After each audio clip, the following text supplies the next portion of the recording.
So, good morning, students. Now start your session third, basic computer operations.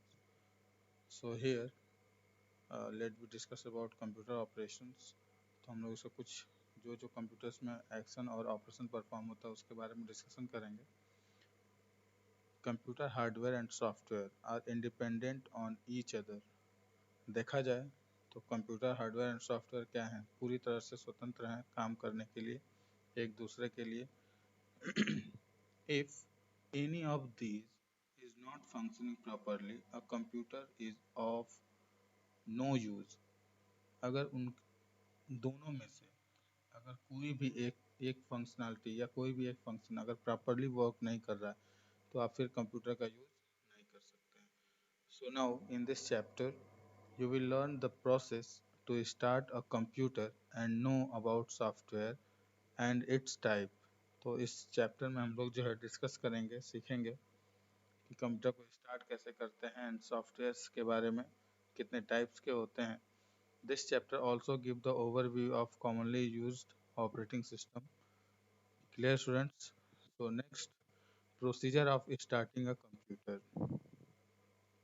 तो when we start a computer, जब हम एक computer को start करते हैं तो first the booting process being which check whether all the hardware and software installed on the computer are working correctly.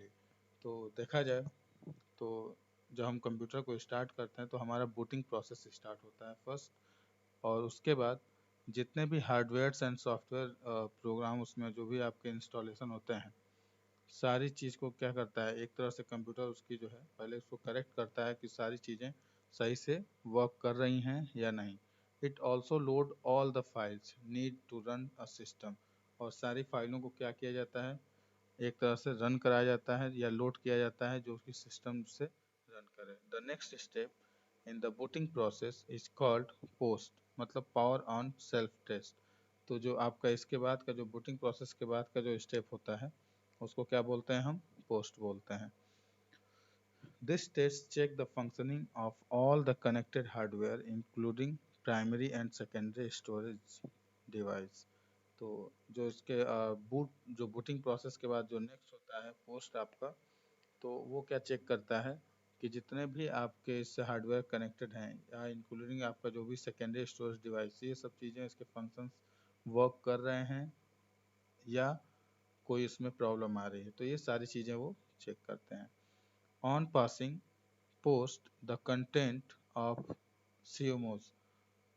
तो यहाँ पे इसको जो है CMOS का बोला जाता है, complementary metal oxide semiconductor chip. तो इसके बाद पोस्ट जो आपका होगा उसके बाद आपका क्या चेक होगा, CMOS. एक तरह से इसको चेक किया जाएगा. नेक्स्ट आपके जो है it is a small amount of memory on the mother board that store BIOS. इसको बोला जाता है बेसिक इनपुट आउटपुट सिस्टम. तो आपका जो बायोस सेटिंग होता है, तो पहले आपका जो है बूटिंग प्रोसेस स्टार्ट हुआ जिसने पहले ये प्रॉपर चेक कर लिया कि आपके हार्डवेयर एंड सॉफ्टवेयर जो भी उसके पार्ट्स हैं, जो भी उसमें सॉफ्टवेयर इंस्टॉल किया तो वो सारी चीज़ें वर्क प्रॉपरली कर रही हैं या नहीं कर रही हैं. देन आफ्टर जो उसमें फाइल की नीड थी सिस्टम को रन करने के लिए उसको लोड किया गया. उसके बाद आपका पोस्ट आया. पोस्ट क्या किया, पहले उसने पावर सारी चीज़ों को जो है पावर का जो भी होता है ऑन जो भी उसमें टेस्टिंग होती है पावर के लिए उसने जो है उसको चेक किया. नेक्स्ट आपका जो भी आएगा तो जो आपका उसके बाद हार्डवेयर और प्राइमरी मेमोरी जो भी आपकी थी सभी सेकेंडरी स्टोरेज डिवाइस सारी चीज़ों को चेक करने के बाद जो आपका कोमोज बोला जाता है, जो ये आपके क्या करते हैं सेमी कंडक्टर जो चिप्स होते हैं जो भी उसमें सर्किट्स होते हैं सारी चीज़ों का जो है सीरियल बाय सीरियल उसका तो चेक्ड होता है. नेक्स्ट आपका जो आता है बायोस सेटिंग. तो ये क्या करता है कि एक मदरबोर्ड होता है इसमें बहुत छोटा स्मॉल मेमोरी होता है. तो the primary function of BIOS is boot up an operating system on the computer. तो इसका पहला जो वर्क होता है वो क्या होता है, जो बूट करता है बायोस जो है पहले ऑपरेटिंग सिस्टम को क्या करता है कंप्यूटर पे बूट करना स्टार्ट करता है. BIOS include the instruction to load basic computer hardware. और देन आफ्टर जो है बायोस में जो है जो बेसिक आपके जो कंप्यूटर हार्डवेयर के लिए इंस्ट्रक्शन होते हैं वो सारी चीज़ें वहीं पे स्टोर होती हैं. It is responsible for accessing and configure the system setting like password, date and time। और ये जो है बायोस आपका जो सेटिंग होता है ये आपका सिस्टम का, आपका सिस्टम अगर बंद भी रहेगा तो भी आपका डेट एंड पासवर्ड सारी चीज़ें क्या रहेंगी, एज इट अपना वो वर्क करती रहेंगी। Clear students? So once all the step of BIOS get completed, the operating system is loaded into RAM। जब सारे BIOS के स्टेप कंप्लीट हो जाते हैं, BIOS stand for basic input output system, तो इसके बाद आपका जो ऑपरेटिंग सिस्टम है वो किस में लोड हो जाता है, रैम में। The OS then execute the pre-configuration setup routine and define the user configuration।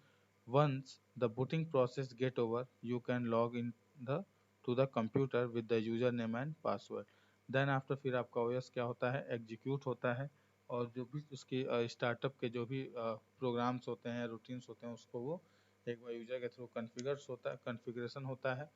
Next उसके बाद जब बूटिंग प्रोसेस आपका ओवर हो जाता है या फिनिश हो जाता है, तब आप जो है क्या करते हैं, उसको लॉगिन करने के लिए यूजर नेम एंड पासवर्ड को इंसर्ट करते हैं। Clear students? Once the booting process get over, you can log in। Okay, the desktop of operating system appears। You can start working on the computer using required software application। then after फिर आपका जो है desktop appear हो जाता है operating system का, और उसके बाद आप इस पर वर्क स्टार्ट कर सकते हैं जो भी रिक्वायर्ड होता है सॉफ्टवेयर के लिए। Clear students? So now next आपका जो पैराग्राफ है, software. A computer has revolutionized the traditional method used in the field of information communication and multimedia technology।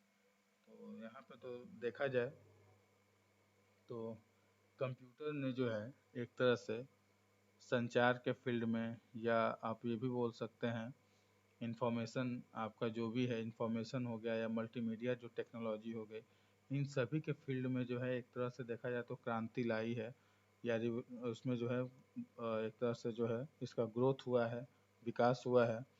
The application of computer in this deserve domains has been possible due to development of software. तो देखा जाए तो computer में software के कारण ही जो भी विकास हुआ है वो सब सॉफ्टवेयर के कारण ही संभव हुआ है। चाहे उस कंप्यूटर में कोई भी एप्लीकेशन आपके प्रोग्राम्स रहे हों, तो जितने भी उसमें ग्रोथ हुए हैं, या आप एक तरह से बोल सकते हैं कि जो भी कंप्यूटर का स्टेप बाय स्टेप एक तरह से जो है विकास हुआ है, तो उसमें सॉफ्टवेयर का बहुत बड़ा रोल है। तो software refers to the instruction और program that tells the hardware what to do. तो सॉफ्टवेयर एक तरह से जो है क्या होता है, सेट ऑफ इंस्ट्रक्शन होता है या सेट ऑफ प्रोग्राम्स होता है। एक तरह से बोला जाए तो एक कोड होता है जो क्या करता है, जो हार्डवेयर को बताता है कि आप कैसे उसको वर्क करना है। It enhance the capability of the hardware and direct the computer to perform different operation. और अपनी जो है हार्डवेयर की कैपेबिलिटी को क्या करता है, वो बढ़ाता है, और कंप्यूटर को जो है परफॉर्म्स को, ताकि उसको क्या करे, वो डिफरेंट डिफरेंट ऑपरेशन अपना वो डायरेक्टली कर सके। Students, so software of two types. First आपका है सिस्टम सॉफ्टवेयर एंड नेक्स्ट आपका है application software.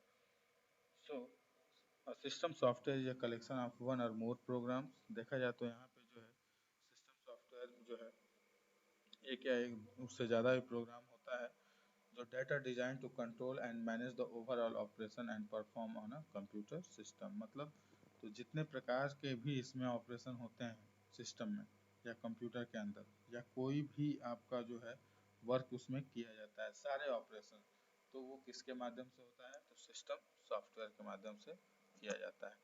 It act as an interface between user and computer. तो सिस्टम सॉफ्टवेयर जो होता है एक तरह से बोला जाए तो ये मीडिएटर होता है किसके बीच, यूजर एंड कंप्यूटर के बीच। Clear students? Some of the main function it perform are, first आपका है reading data from the input device. मतलब इनपुट डिवाइस के माध्यम से अपने डेटा को क्या करना है, रीड करना है या इंसर्ट करना है। Transmitting information from input to output device and vice versa. और देन आफ्टर पहले आपका इनपुट होगा, या यहाँ पे आप ये भी बोल सकते हैं कि आईपीओ जो आपका प्रोसेस है इसको ये फॉलो करता है। Next, checking the working order of all the internal and external peripheral devices. और उसके बाद जो भी आपके internal and external peripherals devices होते हैं उसको क्या करता है, वो चेक करता है। Clear, students? Now move to our next page. Configure data and instruction into a binary form that can be easily understood by the computer. तो देखा जाए तो यहाँ पे जो है डेटा और इंस्ट्रक्शन को क्या करता है, फर्स्ट वो कन्वर्ट कर देता है किसमें, बाइनरी फॉर्म में। और देन आप जिससे जो है क्योंकि हमारा जो कंप्यूटर होता है वो क्या समझता है, बाइनरी फॉर्म ही समझता है। 0 और 1 की लैंग्वेज जो होती है आपकी मशीन लेवल लैंग्वेज, तो उस चीज़ के लिए जो है उसको क्या करता है, वो डेटा को कन्वर्ट करता है, जो भी आप कंप्यूटर के कीबोर्ड के माध्यम से आप इंसर्ट करते हो। तो generally the system software is installed by the manufacturer. It also provides a platform for running an application software. A system software can be classified into the following four categories. First आपका है operating system, second language processor, device driver and utility software. तो ये आपके steps, इसमें जो है चार भागों में सिस्टम सॉफ्टवेयर को डिवाइड किया गया है। तो जो फर्स्ट आपका ऑपरेशन है इसमें ऑपरेटिंग सिस्टम है, जो पॉइंट है, the first program that load on a computer when you switch on the system is called operating system. तो जो पहला प्रोग्राम आपका जो है कंप्यूटर में ओपन होता है या आपका लोड होता है उसको हम लोग क्या बोलते हैं, ऑपरेटिंग सिस्टम। या it is a program that act an interface between the software and computer hardware. तो इसको ये भी हम बोल सकते हैं कि ये सॉफ्टवेयर और हार्डवेयर, कंप्यूटर हार्डवेयर के बीच का जो है एक तरह से मीडिएटर है, एक प्रोग्राम है जो दोनों को मैनेज करता है। And it is a specialized set of programs to manage the overall functioning of a computer and its resource. तो इसका जो प्रोग्राम है, इसका जो स्पेशलाइज्ड सेट ऑफ प्रोग्राम्स होते हैं जो क्या मैनेज करता है, ऑल टाइप्स ऑफ फंक्शन जो कंप्यूटर के लिए जो है वर्क करता है या उसके जो भी रिसोर्स हैं उसको यूटिलाइज करता है। And operating system control and monitors execution of other programs and application. तो ऑपरेटिंग सिस्टम जो है कंट्रोल करता है सारी चीज़ों को, या मॉनिटर्स के कुछ भी एग्जीक्यूशन हो या प्रोग्राम हो, चाहे वो एप्लीकेशन हो। It perform a basic task such as recognizing input from a keyboard, sending output to the monitor, managing files and directories on storage device and controlling peripheral devices। तो इसका जो ये टास्क पे हमेशा कैसे परफॉर्म करेगा किसी वर्क पे, फर्स्ट उसको इनपुट के माध्यम से रिकॉग्नाइज करेगा कीबोर्ड के माध्यम से जो भी उसको आया, देन आफ्टर वो सेंड करता है मॉनिटर को। और मैनेजिंग फाइल्स, सारे फाइल्स को भी क्या करता है वो मैनेज करता है, या डायरेक्टरीज को जो है जो आपके स्टोरेज डिवाइस है वहाँ भी उस चीज़ को जो है हैंडल करता है। नेक्स्ट आपके जितने भी एक्सटर्नल या इंटरनल पेरिफेरल डिवाइसेस हैं उसको भी वो क्या करता है, कंट्रोल करता है। Some common example of operating system are Windows. आपका जो पहला ऑपरेटिंग सिस्टम का एग्जांपल है यहाँ पे विंडोज है या मैकटोस है, जिसको हम मैक ओएस भी बोलते हैं। देन आफ्टर फिर आपका लाइनक्स है, डॉस एंड यूनिक्स। ये सारे आपके जो है क्या हैं, एग्जांपल्स हैं ऑपरेटिंग सिस्टम के, जो अलग अलग जो है प्लेटफॉर्म पे वर्क करते हैं। So next, objective of an operating system. इसके क्या क्या ऑब्जेक्टिव हैं, to manage and share the hardware software resource of a computer system. तो जितने भी हार्डवेयर एंड सॉफ्टवेयर के रिसोर्स होते हैं जो कंप्यूटर सिस्टम के लिए जरूरी हैं उसको क्या करता है वो मैनेज और शेयर करता है। To provide a interface to user to communicate with computer system. और एक तरह से जो है यूजर और कंप्यूटर सिस्टम के बीच एक इंटरफेस प्रोवाइड करता है जिससे दोनों आसानी से एक दूसरे की भाषा या एक दूसरे के वर्क को समझ सकें। To communicate with each application or interactive users or a system operator about the status of operation any error that may have occurred। तो कम्युनिकेट क्या करता है एप्लीकेशन को यूजर के द्वारा जो है क्या करता है, ऐसा उसको एप्लीकेशन को कम्युनिकेट किया जाता है ताकि यूजर उससे क्या रहे, इंटरेक्टिव, मतलब इंट्रैक्शन बना रहे ताकि सिस्टम को जो है अच्छे से ऑपरेट किया जा सके। या कोई भी अगर उसका ऑपरेशन में एरर आता है या कोई भी चीज़ें आती हैं अगर होती हैं तो उसका स्टेटस वो क्या करता है, बताता है। To secure the system and block the unauthorized access to the system. तो उसके बाद दूसरा इसका जो वर्क होता है वो क्या करता है, सिस्टम को सिक्योर करता है ताकि कोई भी अनऑथराइज्ड पर्सन उसको एक्सेस ना कर सके। So next, component of operating system. The operating system has two components that perform the above mentioned task. First आपका इसमें है सेल एंड सेकंड है आपका कर्नल। तो सेल आपका क्या हैंडल करता है, सेल का एक मेन इसका जो वर्क होता है वो पहले होता है इंटरेक्शन विथ यूजर। तो ये क्या करता है, यूजर से इंटरेक्शन को इंटरेक्शन कर एक तरह से उसके जो है कनेक्ट करता है, इंटरेक्ट करता है। नेक्स्ट आपका जो कर्नल होता है वो क्या करता है, इंटरेक्शन विथ हार्डवेयर। तो जो भी हार्डवेयर कंपोनेंट्स के माध्यम से, मतलब एक तरह से फॉर एग्जांपल अगर देखा जाए तो हमारा कीबोर्ड क्या होता है, हार्डवेयर होता है, एक तरह से इनपुट डिवाइस है। तो उसको जो मैनेज करता है, इंसर्ट करता है सीपीयू के अंदर, तो इसके बीच वो जो भी इंटरेक्शन होगा उसको कौन मैनेज कर रहा है, कर्नल। Clear students? तो इस बात को ध्यान में रखिएगा। नेक्स्ट आपका जो है सेल, पहले इसको देख लेते हैं। An interface to the operating system is called a shell. तो यहाँ पे बोला जा रहा है कि interface between operating system, interface to the operating system is called shell. It is the outermost layer, सबसे बाहरी जो आपका एक तरह से जो सर्कल दिया हुआ है आप यहाँ पे इमेज में आप देख सकते हैं। तो outer most layer of the operating system, it manage the interaction between the operating system by prompting you for the input. मतलब जो भी आप इनपुट करते हैं उस चीज़ को कौन मैनेज कर रहा है, सेल। नेक्स्ट आपका जो होता है interrupting that input for operating system, interpreting. तो उस चीज़ को जो है, जो भी यूजर अगर उसको कोई भी चीज़ कीबोर्ड के माध्यम से अगर इनपुट करता है या कोई भी इंस्ट्रक्शन देता है, तो फर्स्ट उसको क्या करता है, वो सेल इंटरप्रेट करता है उसको, ताकि हमारा जो ऑपरेटिंग सिस्टम है वो उस चीज़ को समझ सके। नेक्स्ट आपका है handling the resulting output from the operating system. और उसके बाद जब उस चीज़ को सॉल्व कर लिया जाता है तो उसका रिजल्ट जो भी होता है, जो आउटपुट होता है, उस चीज़ को भी कौन हैंडल करता है, तो सेल हैंडल करता है। Clear student? So now next आपका जो है colonel. Kernel is the core components of operating system is act as an interface between application and data processing। तो जो कर्नल का मेन यहाँ पे यूजर होता है वो क्या होता है, एक तरह से बोला जाए तो आप इमेज में देख सकते हैं ऑपरेटिंग सिस्टम एंड हार्डवेयर। तो हार्डवेयर में आपका सीपीयू, मेमोरी और डिवाइसेस, ये सारे तीनों पार्ट्स होते हैं। जो चीज़ कर्नल मेंटेन करता है ऑपरेटिंग सिस्टम से डायरेक्ट इसका इंटरेक्शन करता है या इंटरेक्ट करता है। क्लियर? या एक तरह से आप बोल सकते हैं कि ये ऑपरेटिंग सिस्टम और हार्डवेयर के बीच जो आपका जो है एक तरह से मीडिएटर का वर्क करता है। Clear? When operating system is loaded into the memory, the kernel load first and remain in the memory until the operating system is shut down। तो यहाँ पे ये बोला जा रहा है कि जो ऑपरेटिंग सिस्टम जब आपका मेमोरी में या रैम में लोड होता है, तो कर्नल पहले उसमें क्या होता है, पहले लोड हो जाता है।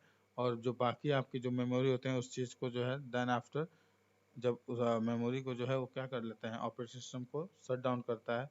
नेक्स्ट आपका जो कर्नल है उसका क्या रिस्पॉन्सिबल होता है, क्या क्या उसके टास्क होते हैं। पहला, इनपुट आउटपुट मैनेजमेंट। तो कर्नल का जो वर्क होता है वो इनपुट आउटपुट मैनेजमेंट दोनों को हैंडल करता है। नेक्स्ट, मेमोरी मैनेजमेंट को भी देखता है। और देन आफ्टर आपका जो process management for exam application execution का है उस चीज़ को भी मैनेज करता है।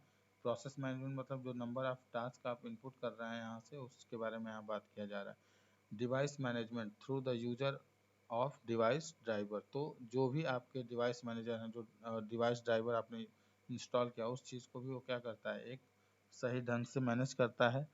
नेक्स्ट आपका है system control, system call control. तो ये आपके सिस्टम को भी उसमें देख कंट्रोल करता है। नेक्स्ट जो आपका है function of an operating system, processor management. An operating system manage the working of the processor by allocating various job to it.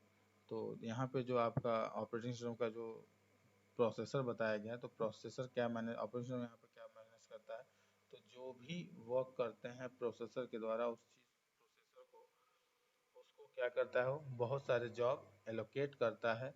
It also ensure that each process and application receive enough time by the processor to function properly. तो जो process होता है, जो application के लिए receive किया जाता है या दिया जाता है, तो उस चीज़ को जो है टाइमली कैसे उस पर वर्क करना है, ये सारी चीज़ें वो इंश्योर करता है या बताता है। नेक्स्ट आपका जो है memory management. An operating system manage the sharing of internal memory. तो देखा जाए तो यहाँ पे जो ऑपरेटिंग सिस्टम है वो क्या मैनेज करता है या शेयर करता है, तो इंटरनल मेमोरी। इंटरनल मेमोरी मतलब जाहिर सी बात है कि आपका जो है रैम है, कैच है, एक्सेट्रा। तो ये सारे जो है बहुत सारे इसमें मल्टीपल एप्लीकेशंस भी होते हैं। तो ऑलरेडी इसने पहले ही बता दिया कि जब सिस्टम ओपन होता है तो हमारा ऑपरेटिंग सिस्टम जो होता है वो सबसे पहले किस में लोड होता है, तो रैम में होता है। तो रैम हमारी किस टाइप की मेमोरी होती है, तो इंटरनल मेमोरी होती है। Clear students? So it also take care the fact that one process should not consume the memory allocate the another process. तो यहाँ पे ये बोला जा रहा है कि अगर अगर उसने जो है या प्रोसेस अगर उस चीज़ को जो एलोकेट कर देता है मेमोरी में, या कोई भी चीज़ अगर कंज्यूम करता है, तो उससे क्या होता है, वो अनदर प्रोसेस के लिए जो है, या अनदर कोई प्रोसेस आता है तो उसके लिए जो है मेमोरी वहाँ पे उस चीज़ के लिए एलोकेट नहीं करेगी। An operating system has to make efficient utilization of different types of memory. तो देखा जाए तो ऑपरेटिंग सिस्टम जो है जितने भी टाइप्स के आपके मेमोरी होते हैं डिफरेंट टाइप्स के, उनको सभी चीज़ों को जो है क्या करता है, उसकी यूटिलाइजेशन करता है, उसकी एफिशिएंसी को एक्सेस करता है within the system to ensure a proper execution of every process.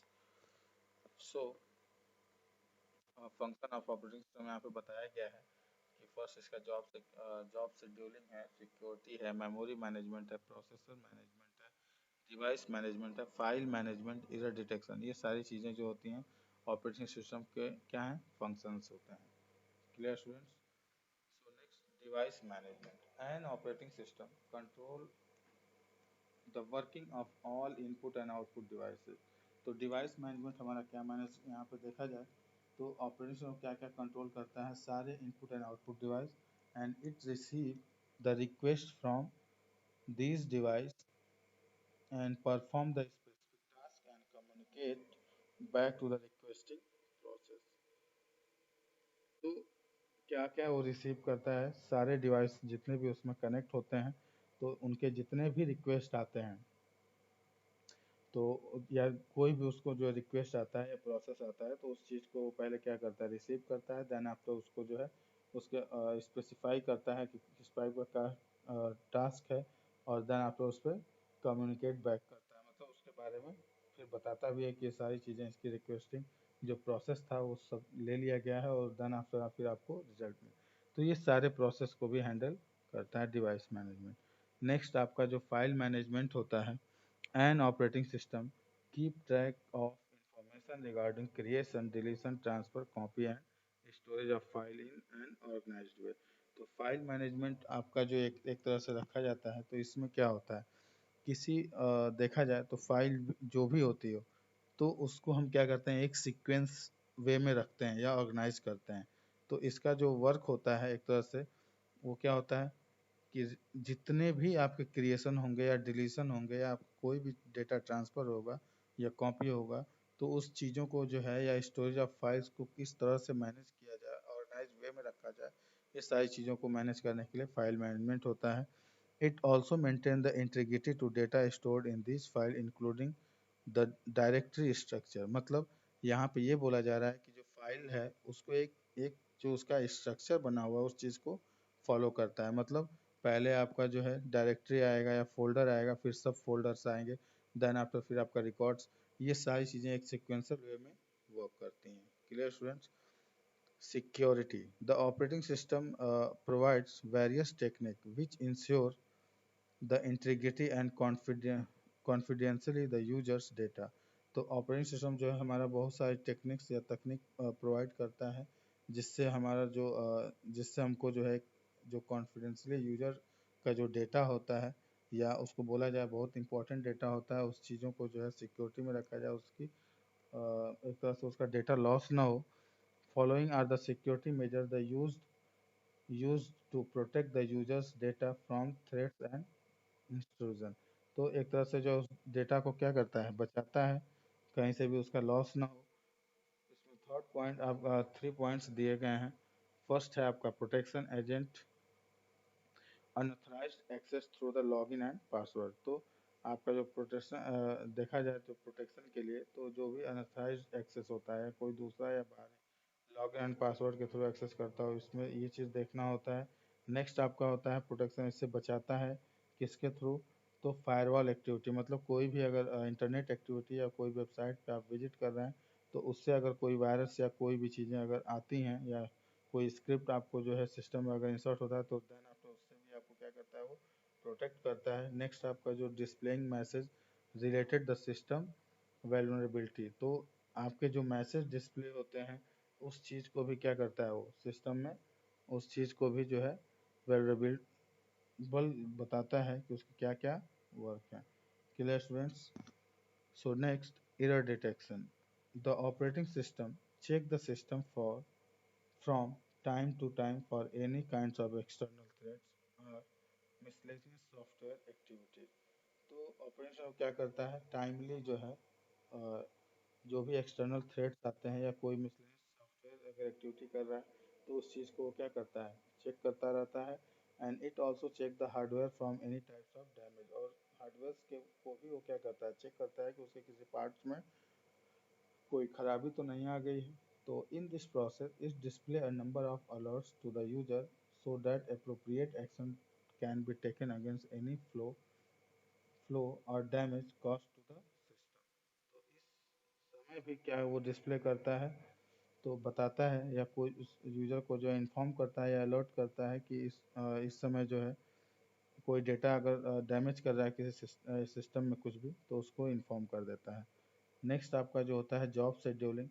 एक तरह से जॉब शेड्यूलिंग का मतलब यहाँ पे जो जितने नंबर ऑफ जॉब्स आपको दिए जा रहे हैं, नंबर ऑफ प्रोसेस आ रहा है, तो मल्टीपल प्रोग्राम्स अगर रन कर रहे हैं तो उस चीज़ को भी ऑपरेटिंग सिस्टम क्या करता है, हैंडल करता है। In multitasking operating system where multiple programs run at the same time, मतलब जो मल्टीटास्किंग हमारा ऑपरेटिंग सिस्टम है तो उसमें आपका क्या होगा, बहुत सारे प्रोग्राम एक साथ रन कर रहे हैं सेम टाइम पे। The operating system determine which application should run and in what order. तो ऑपरेटिंग सिस्टम क्या डिटरमाइन करता है कि जो एप्लीकेशन रन कर रहे हैं उनका ऑर्डर क्या है, वो स्टेप बाय स्टेप रन कर रहे हैं या नहीं कर रहे हैं। तो it also check and how much time should be allocate for each application to run, और ये भी वो चेक करता है कि एक प्रोसेस के लिए जो है कितना टाइम एलोकेट किया गया है, कि वो कितने देर में उसको एक प्रोसेस को वो कंप्लीट कर लेगा। तो ये सारी चीज़ें को वो चेक करता है। नेक्स्ट आपका जो है types of operating system. In the past 3 decades, computer has taken a giant step towards excellence and high performance. तो ऑपरेटिंग सिस्टम का देखा जाए तो इसमें जो है बहुत ही एक तरह से सीधा एक्सीलेंस वर्क होता है। जो चीज़ आपके लिए कंप्यूटर के लिए क्या है, एक अच्छा माना जाता है। This has been possible due to evaluation of operating system. तो यहाँ पे जो है ऑपरेटिंग सिस्टम में भी जो है क्या हुआ है, क्रांति आई है, तो इसका भी विकास हुआ है। तो इसमें जाहिर सी बात है कि समय समय पे जो है सारी चीज़ों को जो है इसमें भी आपके लेवल्स अलग आते जाते हैं, अपग्रेडेशन आते जाता है। Let us learn about the different types of operating system. पहला आपका क्या है, सिंगल यूजर ऑपरेटिंग सिस्टम। तो these operating system could support only one user to do one thing at a time, मतलब एक ऐसा ऑपरेटिंग सिस्टम जो एक ही यूजर को क्या करे, अलाउ करे उस समय वर्क करने के लिए, उसी को सपोर्ट करता है। Sorry, the most popular single user operating system, Microsoft Windows 3.1, Microsoft Windows 95 and Microsoft DOS। तो ये जितने भी अभी इन्होंने एग्जांपल दिया, ये सब क्या थे, सिंगल यूजर ऑपरेटिंग सिस्टम थे, मतलब इसमें एट अ टाइम एक ही यूजर वर्क करता था। Clear student? नेक्स्ट आपका है ग्राफिकल यूजर इंटरफेस, GUI। तो इसमें आपको ग्राफिक्स के बारे में पढ़ना है। This operating system is graphics based and interactive in nature. तो इसका जो मेन मोटिव था ग्राफिक्स बेस्ड होता था और थोड़ा सा इंटरेक्टिव होता है, जिससे इसके प्रति जो है ध्यान ज़्यादा आकर्षण करता है, आकर्षण एक तरह से जो है बढ़ाता है, यूजर्स को जो है अच्छा लगता है। The commands were replaced by the graphics symbol display on the computer screen called icon. तो इसमें जो है जो भी आपके कमांड्स थे, जो पहले के ऑपरेटिंग सिस्टम होते थे वो कमांड बेसिस होते थे, उसमें कोई भी आइकन नहीं होता था। हमको डायरेक्टली अगर कोई वर्क करना है तो हम उसको कमांड लिखेंगे। लेकिन जब हमारा GUI इंटरफेयर हुआ तो नेक्स्ट इसमें जो है जितने भी हम कमांड्स लिखते थे उसके लिए एक यहाँ पे सिंबल यूज किया गया। तो सिंबल को हम लोग क्या बोलते हैं, आइकन बोला जाता है। The user can do all operation by clicking at those icons. तो जितने भी यूजर हैं अगर वो कोई वर्क करना चाहते हो तो वो आइकन पर क्लिक करके वर्क कर सकते हैं। So now a user does not need to cram and lengthy commands on their syntax, and they had to do in a command line interface और कैरेक्टर यूजर इंटरफेस। तो देखा जाए तो अब जो है, जो पहले की तरह जो सिंटेक्स होते थे, लेंदी सिंटेक्स होते थे या कमांड लाइन इंटरफेस या कैरेक्टर यूजर इंटरफेस में, तो इसकी अब कोई यूजर को नीड नहीं रह गई है। अब उसकी जगह पे जो है हमारे जो आपके GUI ऑपरेटिंग सिस्टम है वो चीज़ वर्क कर रहा है। सो नाउ अभी इस समय लेटेस्ट में आपके पास जो है मैक ओएस है, लाइनेक्स है, विंडोज ऑपरेटिंग सिस्टम्स हैं। तो ये सब चीज़ें क्या हैं, वो GUI पे आधारित हैं। Clear students? So next, multi user operating system. Multi-user operating system allow more than one user to use the same computer at the same time। तो मल्टी यूजर क्या अलाउ करता है, एक तरह से जो ऑपरेटिंग सिस्टम है, एक एक से ज़्यादा यूजर को जो है एक ही समय में एक ही कंप्यूटर पे वर्क करने के लिए अलाउ करता है। तो some of the operating system which fall in this category, Linux, Unix, Microsoft Windows. तो ये उसके कुछ एग्जांपल्स हैं जो इस टाइप के जो मल्टी यूजर ऑपरेटिंग सिस्टम के लिए जो है अलाउ करते हैं, लाइनेक्स और Unix. Windows 2000 was the first version of Windows that allow us to create several user account in a single machine. मतलब जो विंडोज 2000 था, एक ही मशीन पे बहुत सारे यूजर एक साथ वर्क कर रहे थे। Clear student? नेक्स्ट आपका जो है multitasking operating system, the ability to perform more than one task in a single instant of time is called multitasking. तो जिस टाइप मतलब बहुत सारे टास्क क्या होते हैं, एक साथ में एक ही समय में एग्जीक्यूट होते हैं, उसको हम क्या बोलते हैं, मल्टीटास्किंग बोला जाता है। N operating system which is capable of doing multiple tasks or executing process while using common processing resource like CPU is called multitasking operating system। तो जो हमारा ऑपरेटिंग सिस्टम होता है वो कैपेबल होता है मल्टीपल टास्क के लिए, या बहुत सारे प्रोसेस को एक साथ क्या करता है, वो एग्जीक्यूट करता है। Clear student? सो उसको हम लोग क्या बोल सकते हैं, मल्टीटास्किंग ऑपरेटिंग सिस्टम। नेक्स्ट है मल्टी थ्रेडिंग ऑपरेटिंग सिस्टम। तो यहाँ पे जो आपको बोला जा रहा है, these are the operating system which allow different parts of an application or program run simultaneously। The feature of multi-threading can be delay the execution response of creation process। तो ये जो आपका मल्टी थ्रेडिंग होता है, ये किसी application या programme को जो है पार्ट में डिवाइड करके उस पर हम वर्क करते हैं। तो इससे जो है क्या, इसका फीचर क्या होता है कि इससे एग्जीक्यूशन जो होता है वो क्या हो जाता है, बहुत तेज़ी से किसी प्रोसेस को हम सॉल्व कर लेते हैं। Clear students? So for example देखा जाए तो if you host a game server on LAN, your friend that utilize different parts the same game by connecting your machine at the same time. तो इससे क्या होता है कि लैन लैन का यूज करके जो हमारा फ्रेंड है वो भी हमारे सेम ही मशीन के डिफरेंट डिफरेंट पार्ट्स को उसी समय जो है गेम में यूज कर सकता है।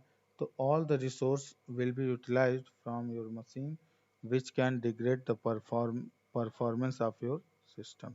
तो इस रिसोर्स से यूटिलाइज करने से आप जो अपने सिस्टम का जो आपका परफॉर्मेंस है वो भी क्या हो सकता है, बढ़ेगा।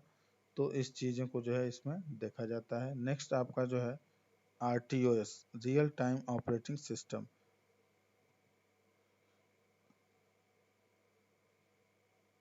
RTOS is designed to handle real life scenario and problem।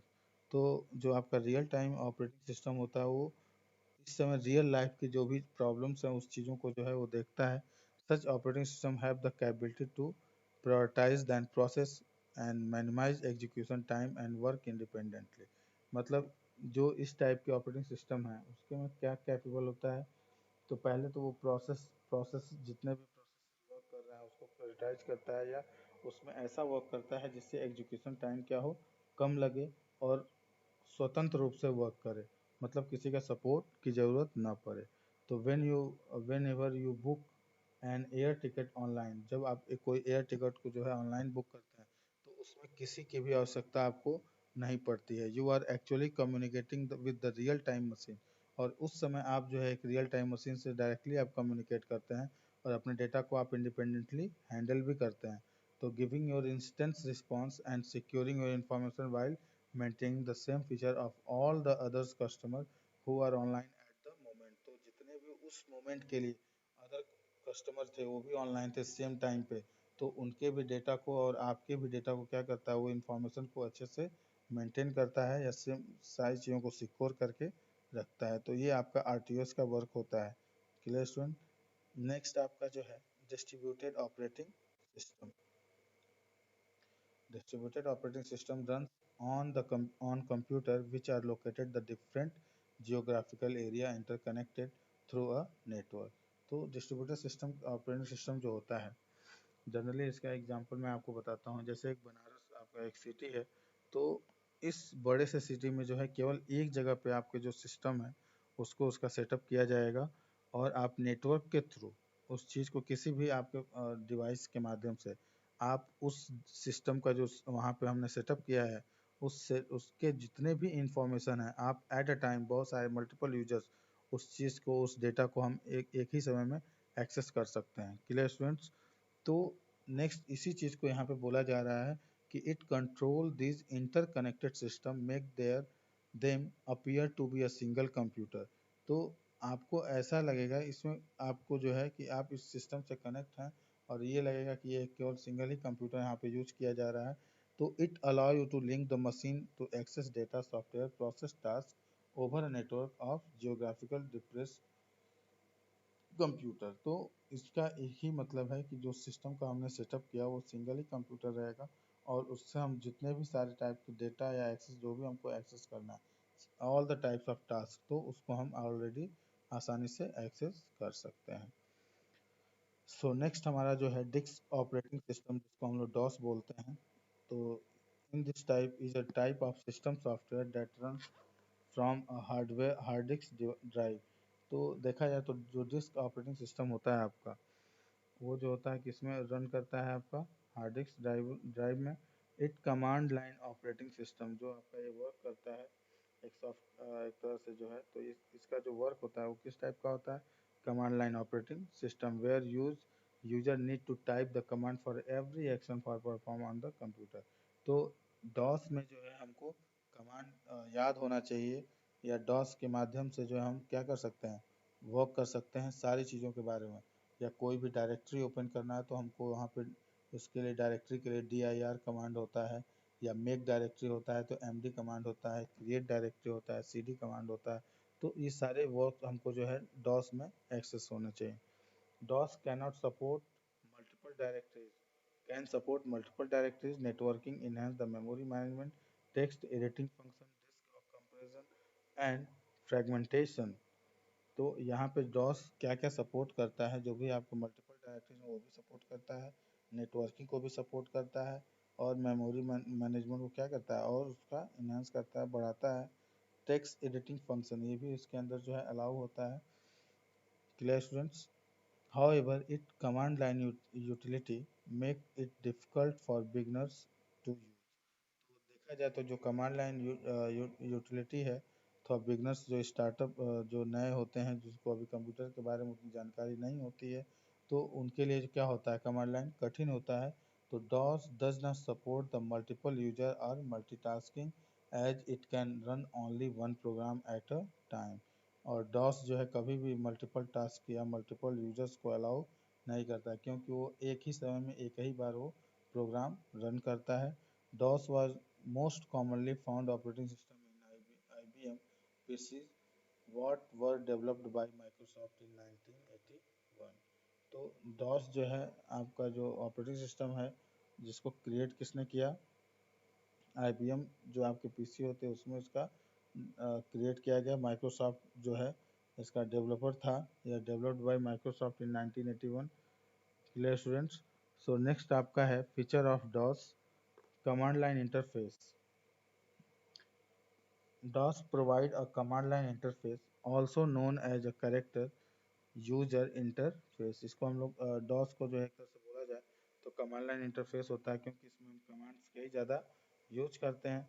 So which allow a user to type the command at the DOS prompt. तो जब भी हम इसमें कोई भी कमांड जो है टाइप करते हैं डॉस में, तो उसमें एग्जाम्पल जो आपका होता है C colon slash greater than का, इसके बाद ही हम उसके बाद यूजर अपना कमांड एंटर करता है। और then after can also the bundle the most frequently commands in batch file, और इसके बाद बहुत सारे इसमें जो और बैच फाइल्स होते हैं या कमांड होते हैं उस चीज़ को भी हम एक्सेस कर सकते हैं। नेक्स्ट आपका जो device independent input device output process, तो ये जो है device independence mean the ability of a software application to function on a wide variety of a device regardless of a hardware and the software used. DOS facilities device independent input output process.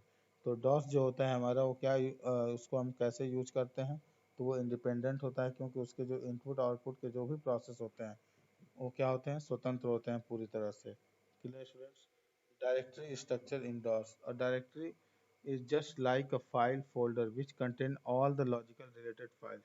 तो directory यहाँ पे क्या होता है, एक file folders की तरह ही होता है जो क्या कंटेंट करता है, जितने भी लॉजिकल रिलेटेड फाइल्स होते हैं उसको कंटेंट करता है। DOS file are organized in hierarchical और इन्वर्टेड ट्री लाइक स्ट्रक्चर। तो डॉस फाइल जो भी होता है एक हायरार्की फॉलो करता है जो ट्री की तरह होता है। मतलब एक आपका वहाँ पे मेन आपका जो होगा रूट डायरेक्टरी, उसके बाद सब डायरेक्टरी, ये सारी चीज़ें वहाँ पे किया जाता है। क्लियर?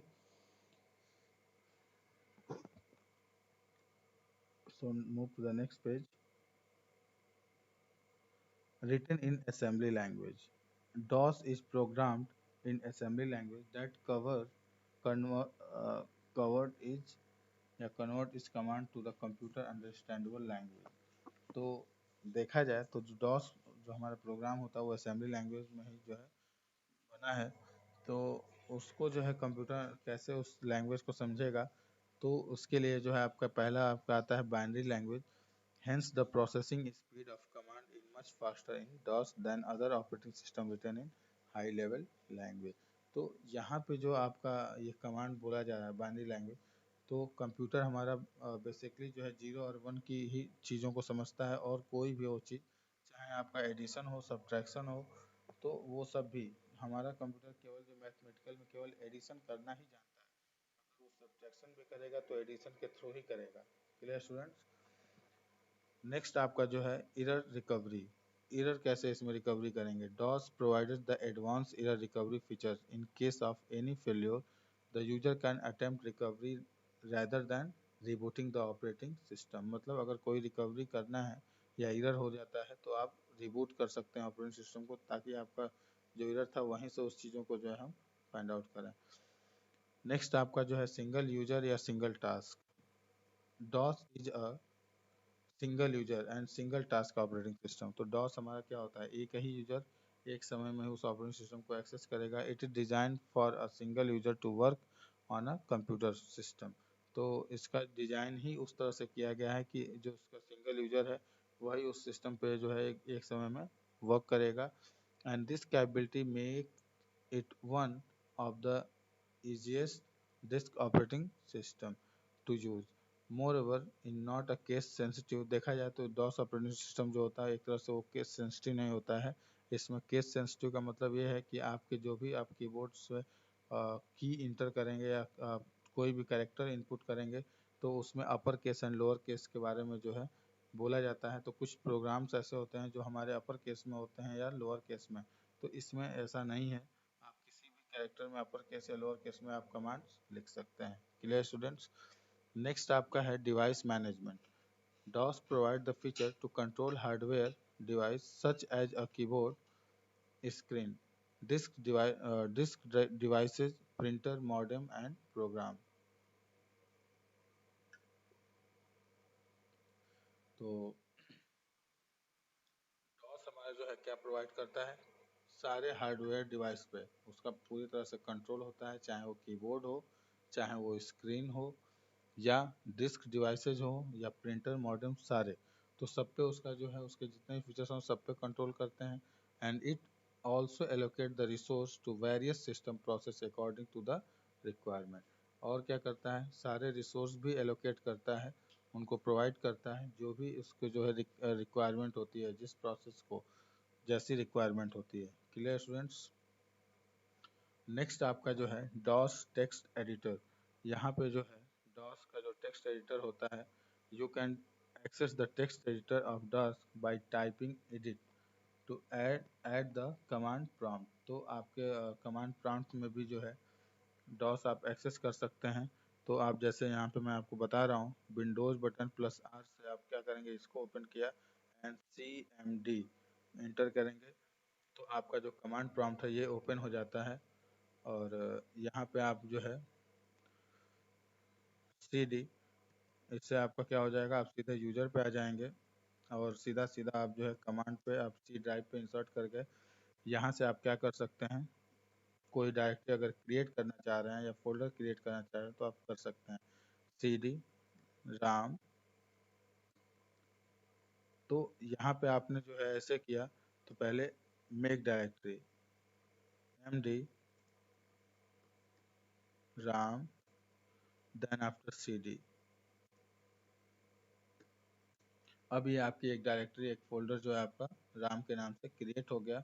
एक इसको हम क्या बोलते हैं, एक तरह से यहाँ पे डायरेक्टरी इसको बुलाया जाता है, रूट आप जो है क्रिएट कर लिए। अब नेक्स्ट इसके बाद जो आप क्रिएट करेंगे वो सब डायरेक्टरी होगा, या इसके अंदर आप कुछ भी सर्च कर सकते हैं जैसे DIR। अब इसके अंदर की जो भी डायरेक्टरी होगी आप उसको शो कर सकते हैं। तो अभी इसके अंदर कोई भी डायरेक्टरी क्रिएट नहीं है, तो इसको हम हटाते हैं। CD, हम ये देखते हैं कि C ड्राइव में कितनी डायरेक्टरी अभी तक टोटल बनी है, तो उसके लिए हम DIR इंटर करते ही हमको सारी डायरेक्टरी मिल जाएंगी क्या क्या है। आप देख सकते हैं जो C ड्राइव है आपका, उसमें ये प्रोग्राम फाइल है, प्रोग्राम फाइल ये है, पाइथन है, राम जो मैंने अभी क्रिएट किया आपके सामने, यूजर्स है, विंडोज़ है, ये सारी डायरेक्टरीज आपकी बनी हुई हैं। क्लियर स्टूडेंट्स, ये समझ में आ गया होगा कैसे हमको वर्क करना है इस पे। तो ये आपका डॉस टेक्स्ट एडिटर था, इस हिसाब से आपको वर्क करना है। नेक्स्ट आपका जो है लाइनेक्स। लाइनेक्स भी आपका क्या होता है, एक ऑपरेटिंग सिस्टम होता है जो कमांड बेसिस होता है। तो Linux is operating system is one open source and free. तो लाइनेक्स जो है ये एक तरह से ओपन सोर्स ऑपरेटिंग सिस्टम भी है, इसको बोला जाता है, जो फ्री है। It was developed by the Linux Torvalds in year 1991। तो इसको किसने डेवलप किया था, तो लाइनेक्स ट्रोवेल्स ने कब किया, तो 1991 में किया। Linux has become the most popular alternative to other costly operating system due to amazing features given below। तो Linux जो होता है ये बहुत ही ज़्यादा कॉस्टली ऑपरेटिंग सिस्टम होता है। और इसका जो आपको मैं ये भी बताता हूँ कि इसके अंदर आपके कोई भी वायरस, जो आपके विंडोज़ ऑपरेटिंग सिस्टम में वायरस आते हैं, इसके अंदर वो वायरस नहीं आ सकता है किसी कीमत पे। ठीक है। नेक्स्ट आपका जो इसमें पहले पॉइंट दिया गया पोर्टेबल। तो पोर्टेबल मतलब एक तरह से बहुत आसानी से जो इसको हम ले जा सकते हैं कहीं भी। तो portability means that Linux operating system and its application can work on different types of hardware platform in the same way. तो यहाँ पे पोर्टेबिलिटी का ये होता है कि इसके जो भी ऑपरेटिंग सिस्टम है या एप्लीकेशन है वो किसी भी डिफरेंट डिफरेंट हार्डवेयर प्लेटफॉर्म पे वर्क कर सकते हैं एक ही समय। क्लियर। नेक्स्ट आपका है open source and free. Linux is open source, मतलब इसका जो सोर्स है वो ओपन है, फ्री है, and give the great advantage to programmer as they can customize the operating system according to their need. और वहाँ से आप जो है ऑपरेटिंग सिस्टम अपना ले सकते हैं आपको जैसा चाहिए। It also available for free to use and distributed. तो ये आपके लिए जो है फ्री में भी आपको ये ऑपरेटिंग सिस्टम लाइनेक्स मिल जाएगा। Multi-user and multi-programming. Linux is a multi-user system. That means multiple user can access system resource simultaneously like memory और application program। तो Linux आपका क्या होता है, मल्टी यूजर सिस्टम होता है, मतलब इसमें बहुत सारे मल्टीपल यूजर जो है एक समय में इस सिस्टम के सारे रिसोर्स या सारी एप्लीकेशन प्रोग्राम को क्या कर सकते हैं, रन कर सकते हैं, उसको देख सकते हैं। It is also multi-programming system which allow you to multiple application at run at the same time। और ये मल्टी प्रोग्रामिंग भी होता है जो उसको सपोर्ट करता है, और इसमें एक समय में बहुत सारे एप्लीकेशन रन हो सकते हैं। नेक्स्ट आपका hierarchical file system. Hierarchical file structure is used to Linux to arrange the system file and user file. तो इसकी जो हायरार्की है फाइल स्ट्रक्चर की, वो बहुत अच्छी मानी जाती है। तो इसमें आपका क्या होता है, सिस्टम फाइल के लिए अलग हायरार्की है एंड यूजर फाइल्स के लिए अलग हायरार्की होती है। नेक्स्ट इसमें सेल है। As I discussed above, the shell is a command interpret using the which you can interact with an operating system. तो जो आपका सेल होता है इसमें वो कमांड इंटरप्रेटर होता है जो यूजर से इनपुट लेता है और उसके बाद क्या करता है ऑपरेटिंग सिस्टम से इंटरेक्ट कराता है. तो Linux provide an open source shell called bash. तो इसको हम लोग क्या बोलते हैं Bourne again S shell. The other shell available in Linux are K S H T C H and Z S H. तो ये सब चीज़ें क्या हैं लाइनेक्स के भी जो हैं क्या हैं सेल हैं. नेक्स्ट आपका जो पॉइंट है security. Linux provide the various security features like protecting the users from unauthorized access, password protection, control the access to user file and encryption of data. तो यहाँ पे अपने डेटा को आप इनक्रिप्ट भी कर सकते हैं या उसमें बहुत सारे पासवर्ड और यूजर्स के लिए जो है जो अनऑथराइज यूजर उनको एक्सेस के लिए पाबंदी रहती है. तो बहुत सारे यहाँ पे जो है प्रोटेक्शन या सिक्योरिटी प्रोवाइड करता है. नेक्स्ट आपका जो है moreover the high secured against virus. तो आपको मैंने बताया कि इसमें वायरस जो है नहीं आता है, बहुत ज़्यादा सिक्योर्ड है. So you do not need an antivirus software to scan it regularly. तो इसमें आपको एंटीवायरस सॉफ्टवेयर की आवश्यकता नहीं पड़ती है. Clear students. Popular Linux distribution are Ubuntu. Ubuntu आपका जो होता है ईडीयू बंटू. पहले Ubuntu and Edubuntu, Debian, फेब्रा, Fedora, Linux Mint and Arch Mint. ये आपके जो है लाइनेक्स के जो डिस्ट्रीब्यूटर एप्लीकेशन है ऑपरेटिंग सिस्टम होते हैं उसके एग्जांपल्स हैं. इसको आप इंस्टॉल करके वर्क कर सकते हैं. तो आप पहले जो है एडुबंटू एंड इट्स कंपोनेंट. तो पहले आप जो है एडुबंटू को देखते हैं. Edubuntu has a graphical user interface called Unity. तो ये एक तरह से जो है क्या है GUI बेस्ड होता है और जिसको हम लोग क्या बोलते हैं यहाँ पे यूनिटी बोलते हैं. That allow the user to interact with the computer system using graphical icon. तो यहाँ पे जो इसका जो एक तरह से कमांड ही होता है. जो भी आपके आइकन्स दिए गए एक तरह से वो कमांड होते हैं. तो यहाँ पे उसका जो है ग्राफिकल व्यू में दिया गया है और it is previously known as the Ubuntu education edition. इसका जो एक वर्जन आता था पहले इसके बारे में हम लोग जानते भी हैं. Edubuntu which is built on Ubuntu based. मतलब ये जो आपका जो पहला था उबंटू बेस्ड उसी के बेस पे इसको बिल्ड किया गया बनाया गया है. It is considered to be one of the best available free software. ये आपका क्या है एक तरह से फ्री सॉफ्टवेयर है and it is design for use in classroom and home. और इसका जो है यूज आप कहाँ पे कर सकते हैं क्लासरूम और घर पे भी यूज कर सकते हैं. Clear students.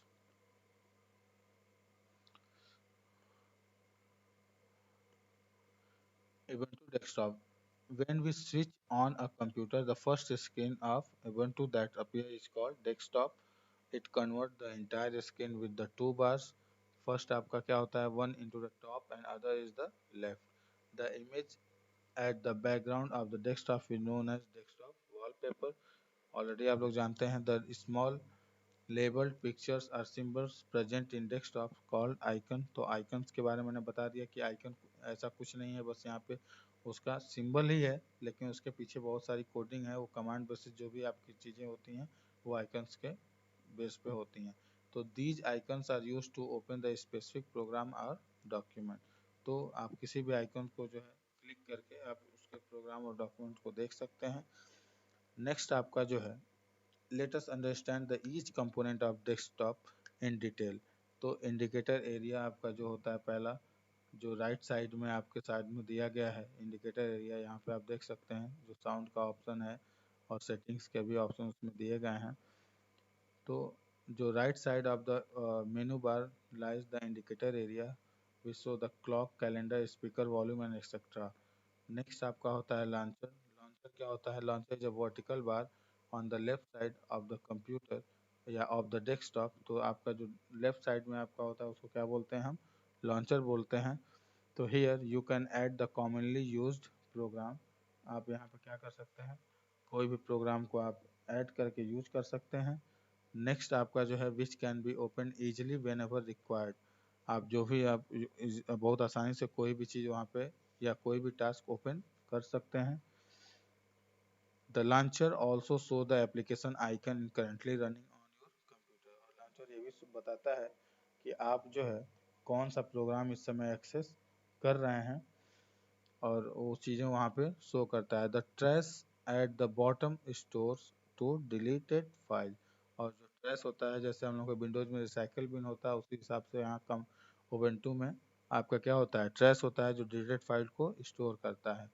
Clear students. Next आपका जो dash, it is the top most icon on the launcher bar, has Ubuntu login log on it।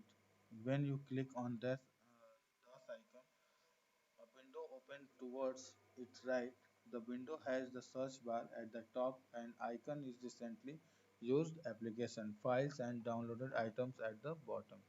तो एक ये आइकन बार होता है, एक सर्च बार की तरह होता है, जिसमें आप कोई भी चीज़ को जो है या रिसेंटली जो आपने एप्लीकेशन यूज़ किया वो सारे आपके वहाँ शो हो जाएंगे, या कोई आपने फाइल डाउनलोड किया था वो चीज़ें वहाँ पे ऑलरेडी शो हो जाएंगी। Clear students. Opening a program in Ubuntu। तो click the dash icon and on the launcher. तो लॉन्चर पे आपने जो है डैश आइकन पे जो है क्लिक किया। नेक्स्ट आपने जो है उसका एप्लीकेशन लेंस है उस पर आप जो है क्या करेंगे, सेलेक्ट करेंगे एंड दस आई display the recently use installed application. तो जो अभी आपका एप्लीकेशन इंस्टॉल्ड है वो चीज़ें वहाँ पे दिखेंगी। मोर सजेशन द 10 प्लगइन एप्लीकेशन, ये सारी चीज़ें वहाँ दिखेंगी। And click on the installed category, जो भी आपको इंस्टॉल करना है उसको इंस्टॉल करें and all the installed application will be listed. और जितने भी अगर उसमें पहले से इंस्टॉल्ड एप्लीकेशन हैं वो सब एक लिस्ट में आपको शो होंगे। Scroll through the list, open and desired application by clicking on it. और जो जिस एप्लीकेशन को आप चाहते हैं कि वो ओपन हो जाए उस पर आप क्या करेंगे, क्लिक करके ओपन कर लेंगे। नेक्स्ट है आपका ऐड और रिमूव लॉन्चर आइकन। मतलब किसी रिमूव लॉन्चर से आपको जो है क्या करना है, आइकन को रिमूव करना है या तो ऐड करना है। The shortcut to favourite application can be added to launcher for quick access. तो इसका जो शॉर्टकट होता है, आप जाहिर सी बात है बहुत अच्छा एप्लीकेशन होता है, इससे हम आसानी से जो है क्विक एक्सेस कर लेते हैं।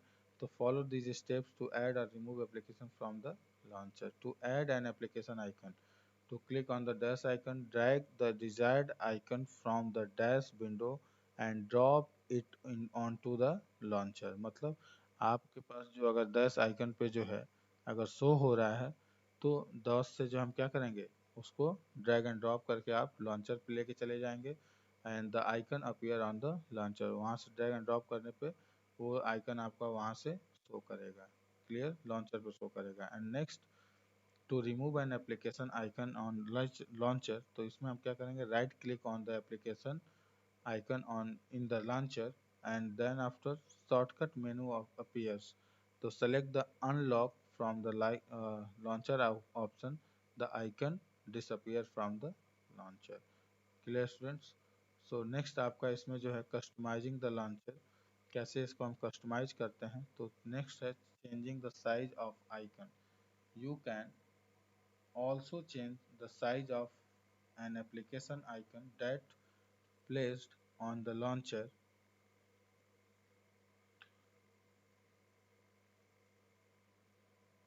Click on the system setting icon on the launcher। आप system setting पे जाएंगे। You can also click on the session indicator icon at the right corner indicator area। Select the system setting option from the drop down list। The system setting dialog box appears। Next आप उसके बाद आप क्या करेंगे, select the appearance option under the personal category। और next उसके बाद जो है अपीयरेंस विंडो ओपन हो जाएगा जिसको आप लुक टैब में सेलेक्ट कर लेंगे। The launcher icon size slide appears at the bottom right corner of the window and drag the slider toward right to the increase and towards the left decrease the icon size. ये option आपका यहाँ पे दिया गया है। Clear students. And the click on the close button upper left corner, the system setting dialog box close. Next आपका जो option है ऑर्गेनाइजिंग द डेस्कटॉप आइकन, ये कैसे वर्क करता है, जो भी आपके आइकन है उसको कैसे हम ऑर्गेनाइज करेंगे। तो icons on the desktop can be organized in the alphabetical order. तो जाहिर सी बात है इसमें हमारा कैसे आइकन होता है वो अल्फ़ाबेटिकल ऑर्डर में। तो right click on the blank area of the desktop and shortcut menu that appears the click on the organize desktop by name option. The icon will be arranged in the alphabetical order showing figure 3.3.5. तो वो जाहिर सी बात है, जैसे हम लोग में Windows में क्या होता है, शॉर्ट का ऑप्शन देता है, किस हिसाब से आइकन को शॉर्ट करना है, ये सारे ऑप्शन के हिसाब से वहाँ भी दिए गए हैं। Clear students? So now shut down अ कंप्यूटर। तो एग्जिट लाइनक्स कैसे उससे एग्जिट करेंगे, तो click on the system menu button present at the extreme top right corner of the window and select the shutdown option. Make sure you have to save all your data before shutting down to the computer. तो आप right corner जो आपका दिया गया है top में, वहाँ पे आपका शट डाउन का ऑप्शन रहेगा, जिस पर आप क्लिक करेंगे। और ये आप शट डाउन करने से पहले ये चेक कर लें कोई भी फाइल आपका या डेटा पहले ओपन तो नहीं है जो सेव ना हुआ हो। ये सारी चीज़ें आप एक बार देख लेंगे। Clear user? So complete your session 3 and complete your exercise. Already your solved question are there, so you can write them. Clear students? Thank you class.